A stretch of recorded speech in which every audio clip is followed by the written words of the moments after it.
All right. Most worthwhile takeaway that you've gotten from one of our guests.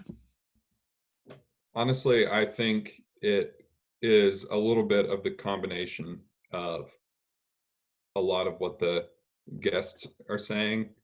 It going slightly back to the skilled labor shortage. A lot of us are creating the technology that it solves the technology side of the skilled labor shortage, and uh, a lot of what we're trying to do on this show, and a lot of what other people are, sharing on social media and sharing about in the industry is attracting people to the trades. So I think we've kind of attacked the skilled labor shortage both from the technology side and then really just the promotion side of this is a really cool trade. Come join. Mm-hmm.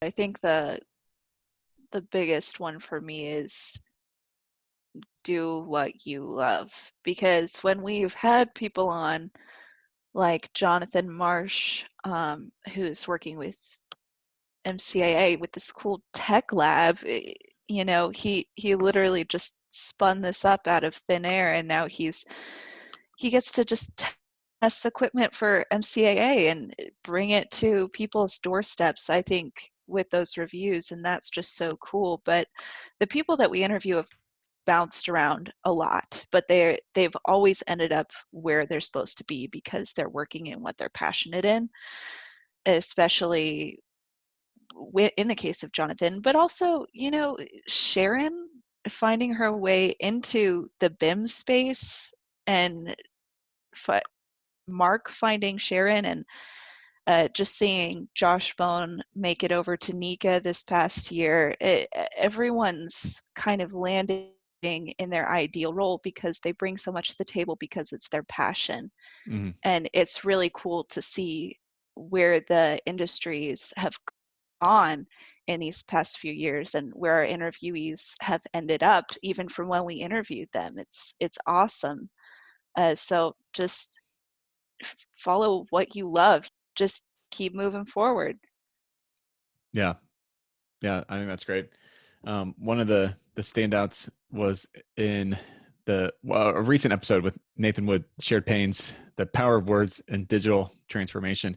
I just really enjoyed the unpacking. How do we communicate better across different silos and spaces? And so how does an architect communicate better with the trades? How do they communicate better with the owners? And how does everybody get on the same page? Because each of those spaces is doing really cool things, but there is oftentimes this, I hate using all these cliches on bridging the gap and puns, but there's this big gap that exists, and oftentimes they don't bridge that gap. And communication is probably the biggest gap that exists in the industry. And so if people can sit down, check ego at the door, and say, all right, what is your pain? What's my pain? How do we a lot of times we have those things in common. So how do we get to a place where we can minimize them and do what's best for all parties involved? But I just thought that was a really interesting conversation, and how does grit play into that, and an innovative mindset. The same thing with the Jason Barber episode recently. The thing that stands out there is the change agent. That illustration has kind of burned into my mind of that's really who we're trying to talk to, is who is an agent of change doing something cool, and let's talk to them. So yeah, those would be two of the big highlights, besides all the, you guys have called out some great highlights